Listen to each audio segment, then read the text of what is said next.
nous battons contre l'islamophobie depuis des années. Parce que nous la subissons. Parce que nos frères, nos sœurs, nos mères, nos pères, nos enfants, nos femmes, nos épouses, nos époux subissent les actes islamophobes, d'assassinat, d'attaques contre les mosquées se fassent sans que nous ne réagissions tous, musulmans et non musulmans ici.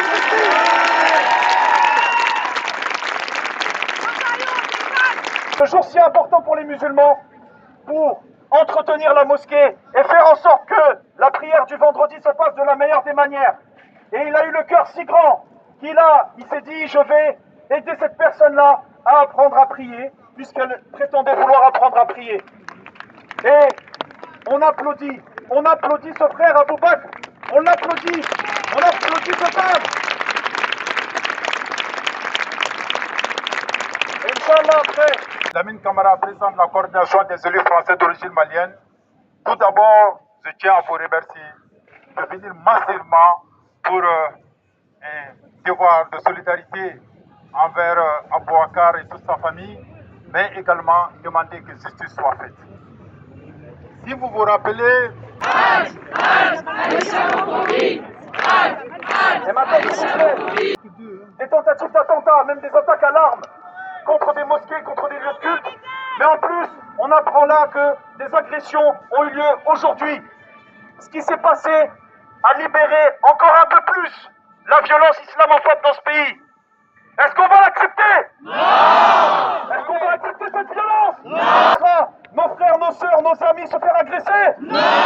Est-ce qu'on les laissera se faire agresser? Non! Est-ce qu'on restera sans répondre? Non! Magnifique. Et il est important. Là, je ne sais pas combien on est, j'imagine qu'on est plusieurs centaines, peut-être plusieurs milliers, je l'espère.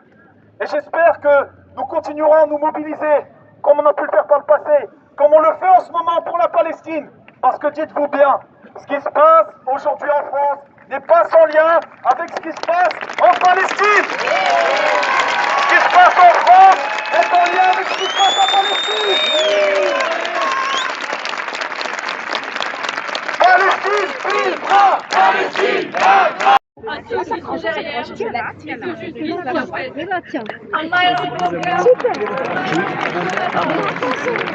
Médias français, campus de tueurs, médias, montrez la vérité de tueurs, médias français, campus de tueurs, français, montrez la vérité, français, montrez la vérité, médias français, on veut la vérité. Stop à l'islamophobie! Stop! Stop à l'islamophobie! Stop! Stop à l'islamophobie! Stop! Stop à l'islamophobie! Dès qu'on ouvre la bouche sur un réseau social, on se fait insulter dans la rue. Donc il y a des ministres qui disent « Ah bah voilà !» Évidemment. Donné à la France tout entière. Il faut aujourd'hui le dire.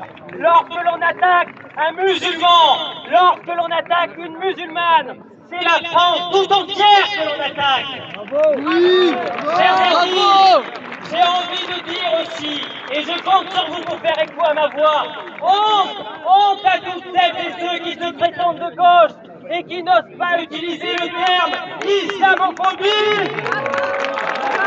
Il faut nommer un chat. Oui, l'islamophobie tue en France, comme l'antisémitisme a tué en son temps. Alors, chers amis, aujourd'hui, il faut se poser une question essentielle. Qui sont les responsables de la mort d'Abou Bakr? Qui a du sang sur les mains? C'est CNews, c'est M. Bolloré, c'est les Français, c'est tous les torchons d'extrême droite. Ils ont du sang sur les mains. L'extrême droite tue. On l'a vu à Nantes avec un adorateur d'Adolf Hitler. On l'a vu avec cet islamophobe qui a tué un homme dans son lieu de culte. Alors mes amis, ce qu'il faut dire aujourd'hui, c'est qu'on ne peut pas compter sur les institutions. La police, la justice véhiculent l'islamophobie et le racisme. Médias français, montrez la vérité. Médias français, montrez la vérité. Médias français, montrez la vérité. Médias français, montrez la vérité. Médias français,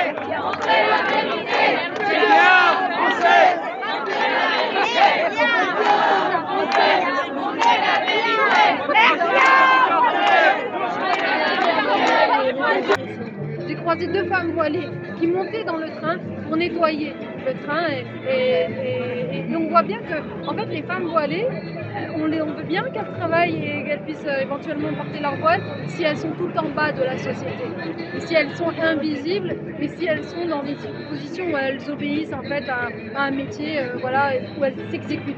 On ne veut pas de femmes voilées qui soient cadres, on ne veut pas de femmes voilées qui soient journalistes, on ne veut pas de femmes voilées qui soient en fait visibles et qui nous renvoient une présence en fait dans la société française qui viennent déconstruire et casser tous ces discours, c'est-à-dire montrant qu'on peut parfaitement être de confession de musulmane ou autre, et tout en étant une citoyenne française parfaitement épanouie et intégrée. Et enfin, je veux dire que ces discours, ils sont vraiment contre-productifs, parce que imaginons un instant qu'une femme voilée, on lui a imposé le voile, par exemple, parce que c'est le sujet obsessionnel en France. Qu'est-ce qui va aider cette femme? Est-ce que c'est le fait qu'on l'exclue des clubs de sport?